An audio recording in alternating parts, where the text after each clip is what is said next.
Le jour de mon mariage, ma famille était sur un yacht, sans distraction. J'ai coupé leur fonds d'urgence.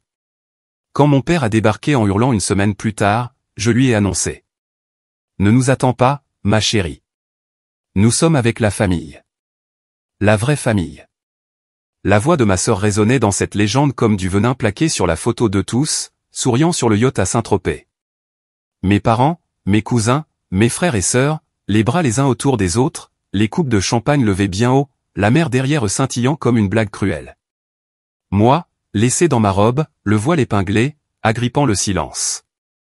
Bonjour à tous, je m'appelle Camille Moreau et j'avais 29 ans le jour où ma propre famille m'a renié de la manière la plus publique et humiliante possible. Dites-moi, comment un cœur peut-il continuer à battre quand les personnes qui l'ont élevé décident qu'il est jetable? Quelques heures plus tôt, ma mère m'avait envoyé un texto. Nous ne pourrons pas venir. Ne le prends pas personnellement. Mais c'était une absence. C'était un exil. Une déclaration gravée dans les pixels. Paix, famille, pas de distraction.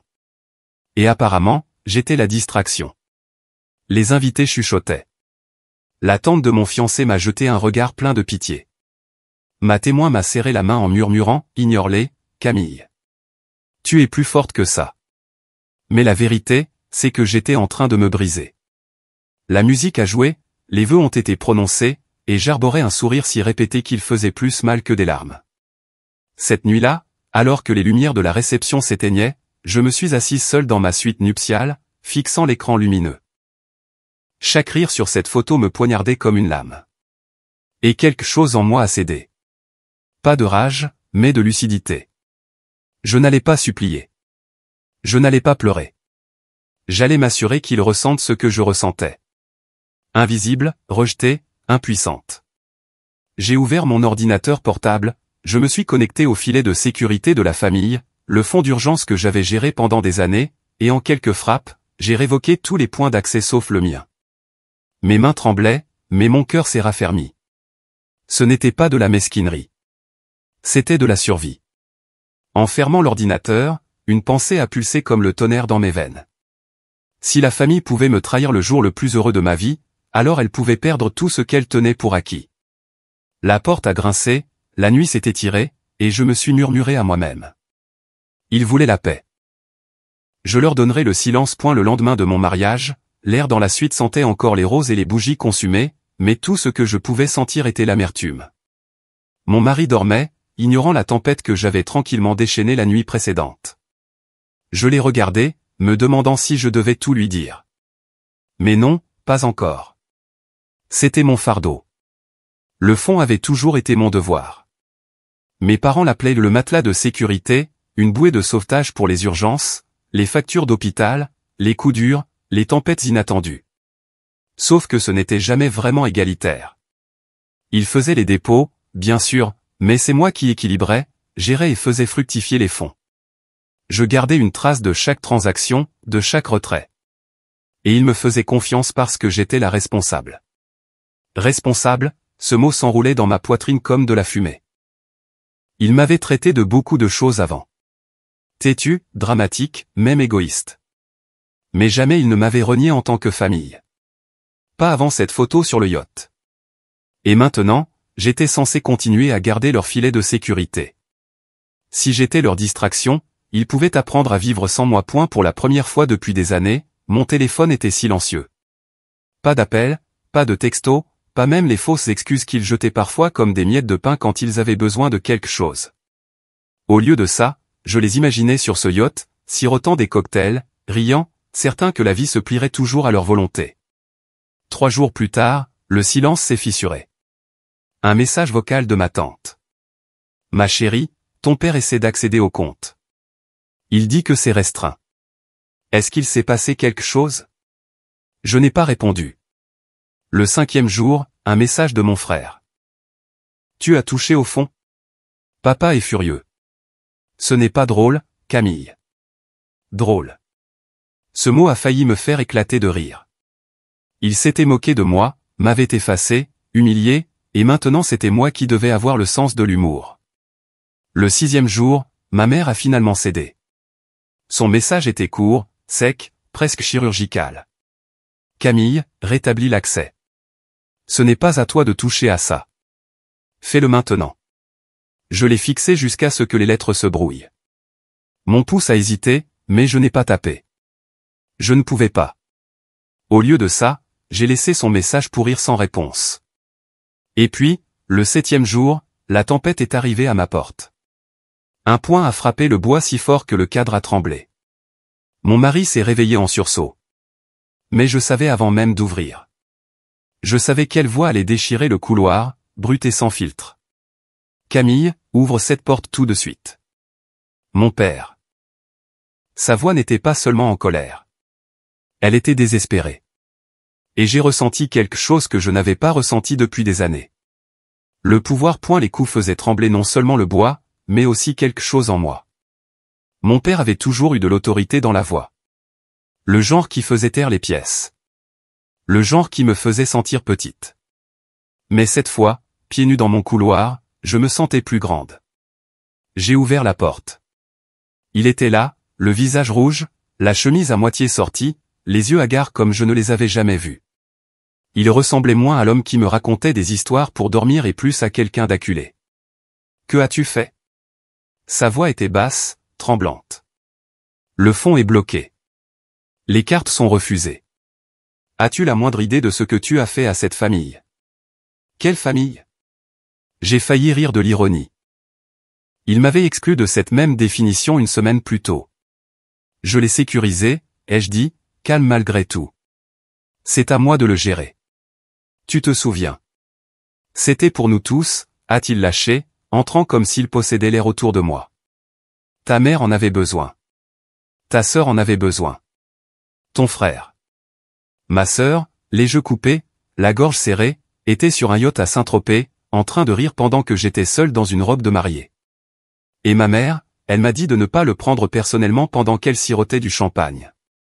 Il a cligné des yeux, déstabilisé par ma répartie. Il n'avait pas l'habitude que je riposte. Ce fonds n'est pas de l'argent pour la vengeance, Camille, a-t-il craché. C'est pour la survie. Et moi alors, ai-je demandé doucement. Le jour de mon mariage, n'était-ce pas une question de survie, aussi ? Où étais-je la personne jetable ? Sa mâchoire s'est crispée. Le silence a rempli le couloir comme une fumée épaisse. Rends-le, a-t-il finalement dit, son ton tombant dans cette intonation dangereusement basse que je connaissais depuis l'enfance. Ou tu le regretteras. Mais pour une fois, je n'ai pas bronché. Je me suis approché jusqu'à sentir son souffle sur mon visage. Je regrette déjà d'avoir fait confiance à une famille qui a célébré mon effacement. Derrière moi, mon mari est apparu, sa présence formant un mur silencieux. Monsieur Moreau, a-t-il dit fermement. Ce n'est pas l'endroit. Pas maintenant. Le regard de mon père brûlait dans le mien, mais je l'ai soutenu, sans ciller. Il s'est retourné, sortant en trombe, mais pas avant de siffler une dernière phrase par-dessus son épaule. Tu t'es fait une ennemie de cette famille, Camille. Ne l'oublie pas, la porte a claqué, ma poitrine s'est soulevée, et pourtant, dans le silence étouffant qui a suivi, j'ai souri. Pour la première fois de ma vie, mon père avait dû me demander quelque chose, et j'avais dit non. Le silence qui a suivi le départ de mon père était plus fort que ses menaces. Mon mari se tenait dans l'embrasure, me regardant, les yeux écarquillés, avec un mélange de fierté et d'inquiétude. Mais il n'a pas posé de questions. Il savait qu'il ne fallait pas fouiller dans des plaies encore saignantes. Cette semaine-là, les retombées ont commencé. D'abord, le texto de ma cousine. Camille, qu'est-ce qui se passe ? L'oncle a dit que sa carte a été refusée à l'hôtel. La tante panique. Puis un message vocal chuchoté de mon frère. Il me rejette la faute. Papa a dit que j'aurais dû te rappeler tes responsabilités. Camille, s'il te plaît, débloque-le avant que ça n'empire. Mais je n'ai pas répondu. Chaque jour, leur désespoir devenait plus clair. Ma sœur postait moins de photos de vacances, puis plus du tout. Les publications Facebook de ma mère, autrefois remplies d'une perfection calculée, ont disparu dans le silence. Le voyage en yacht s'est terminé sans le final scintillant qu'ils attendaient. La 3e semaine, les histoires ont commencé à me parvenir par des gens que je connaissais à peine.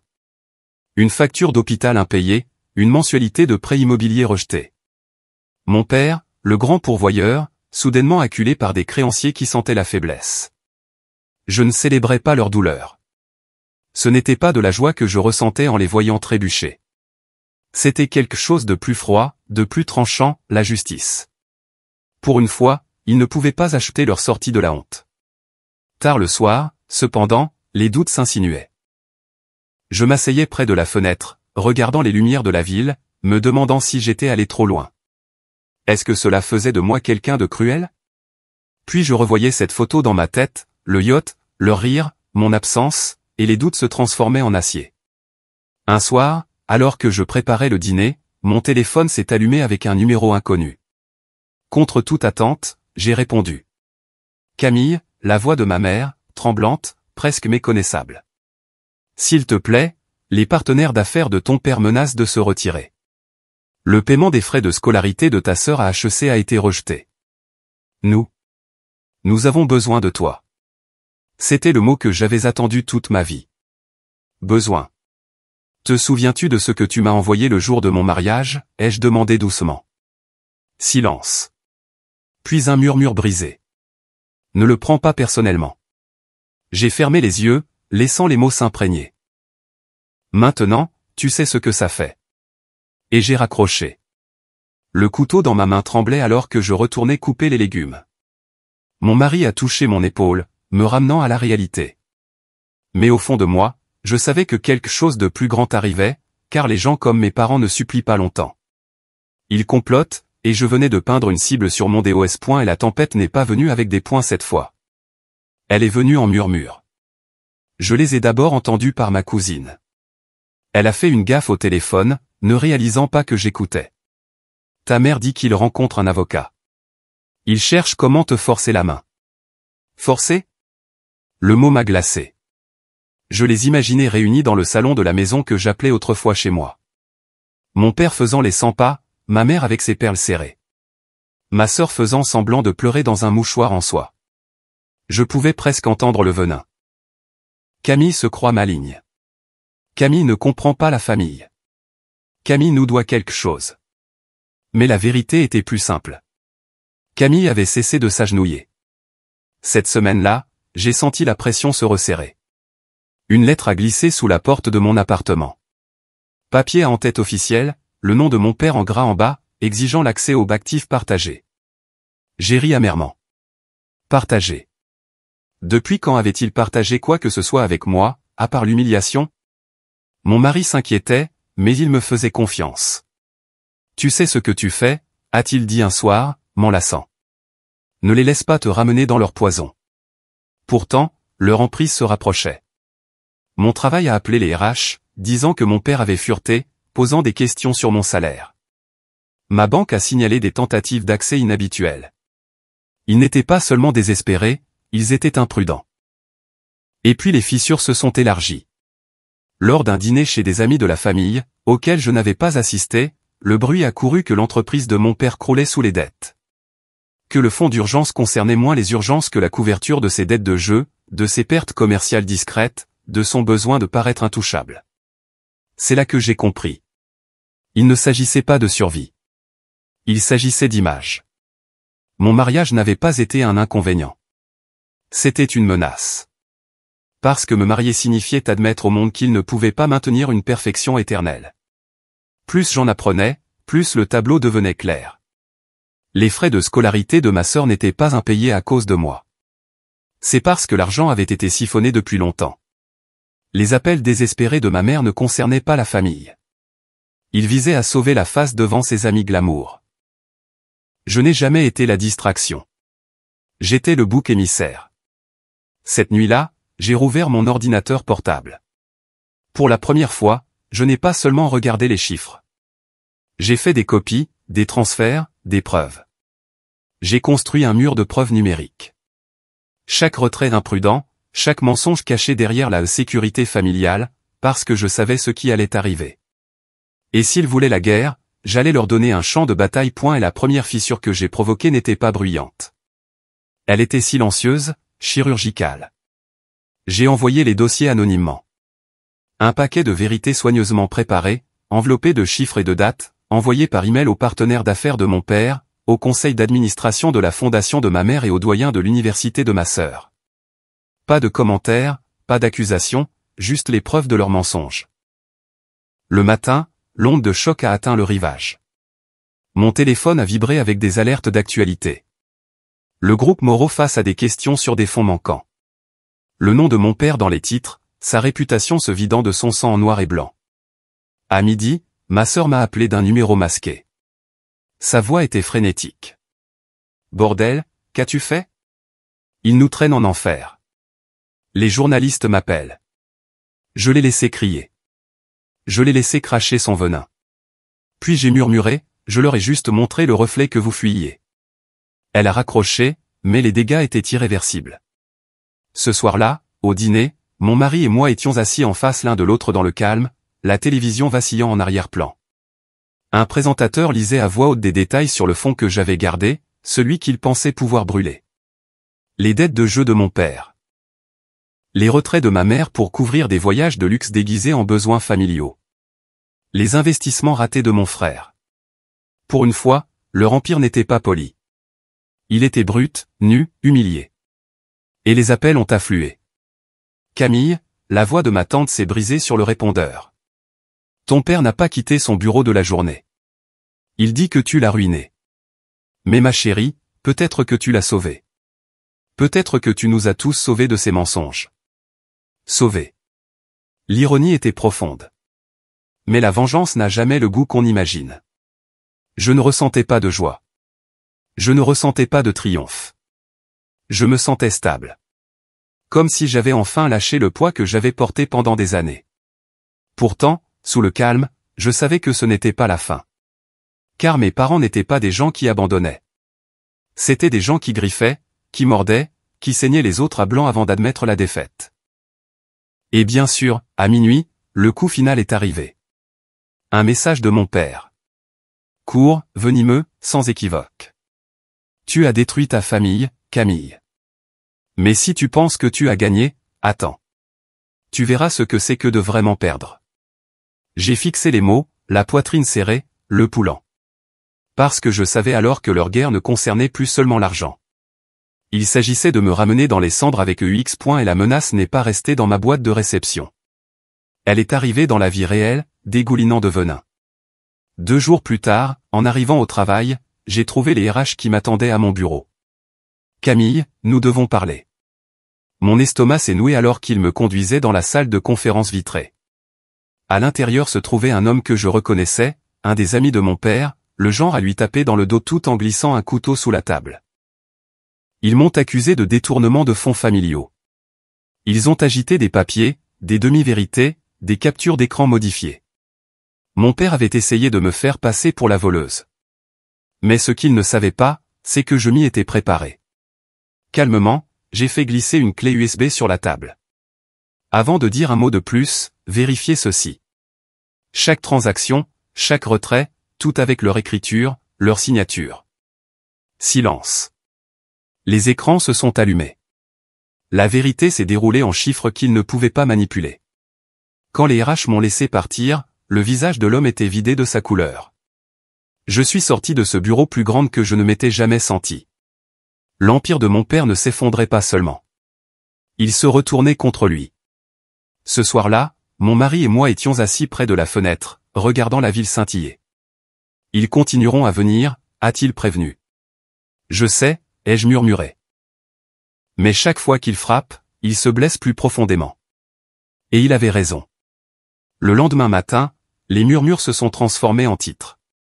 Le conflit dans la famille Moreau s'aggrave. La fille accusée. Les preuves pointent vers les parents. Leur contre-attaque s'était retournée contre eux de manière spectaculaire. Mais le vrai coup n'est pas venu de moi, mais de ceux qu'ils avaient autrefois contrôlés. Le partenaire de mon père a intenté un procès.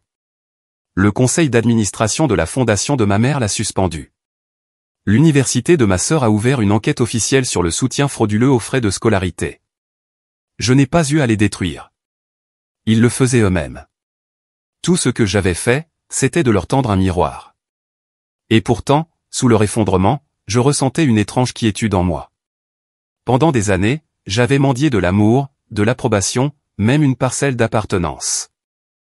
Mais maintenant, je n'en avais plus besoin. Je n'en voulais plus. Cette nuit-là, ma mère a rappelé. Sa voix n'était pas sèche cette fois. Elle était faible, tremblante. Camille, s'il te plaît, rentre à la maison. On arrangera ça. On réparera les choses. Ne nous laisse pas comme ça. J'ai regardé dans l'obscurité de mon salon, le poids de chaque trahison pesant sur moi. Et puis j'ai finalement dit les mots qui me brûlaient la langue depuis des années. Je suis chez moi, et ce n'est pas avec vous. Son souffle s'est coupé. Silence. Puis la ligne est devenue morte. Pour la première fois de ma vie, le silence ne m'a pas blessé. Il m'a libéré. Le jour où le dernier titre est tombé, je n'ai pas pleuré. Je n'ai pas ri. J'ai simplement fermé le journal et me suis versé une tasse de café.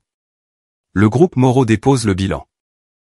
L'empire de mon père, celui-là même qu'ils avaient valorisé plus que moi, plus que l'amour, plus que la vérité, s'était effondré sous le poids de ses propres mensonges. Ma mère s'est retirée dans le silence, ses amis de la fondation s'évaporant du jour au lendemain. Ma sœur a abandonné ses études, sa vie de rêve réduite en fragments. Et mon frère, il a cessé d'appeler, trop honteux pour même m'affronter. Pendant des années, j'ai pensé que la justice viendrait avec le feu, avec moi criant, avec eux suppliant. Mais quand elle est arrivée, elle était silencieuse, poétique, comme regarder une tempête passer tout en restant au sec pour la première fois de ma vie. Je me suis éloigné des décombres qu'ils avaient construits. J'ai trouvé un nouvel appartement à Lyon, où personne ne chuchotait sur le scandale Moreau. J'ai lancé ma propre société de conseil, utilisant la même perspicacité pour laquelle ils se moquaient de moi. Les clients appréciaient ma clarté, mon refus de plier. Et pour la première fois, chaque euro que je gagnais, chaque choix que je faisais était le mien. La nuit, allongé à côté de mon mari, je me laissais respirer la paix que j'avais taillée dans le chaos. Ce n'est pas la vengeance qui m'a maintenu en vie. C'était la réappropriation de moi-même, la femme qu'ils avaient essayé d'effacer, mais qui avait refusé de disparaître. Parfois, je repense à cette photo sur le yacht, à leur sourire, leur verre scintillant, la légende, paix, famille, pas de distraction. Et je souris maintenant, moi aussi. Car à la fin, je leur ai donné exactement ce qu'ils voulaient. La paix sans moi. Une famille sans mon nom. Pas de distraction, parce que je ne me souciais plus d'appartenir. Le jour où ils m'ont renié fut le jour où je me suis enfin choisi. Et cette fois, je n'ai pas laissé de place au doute.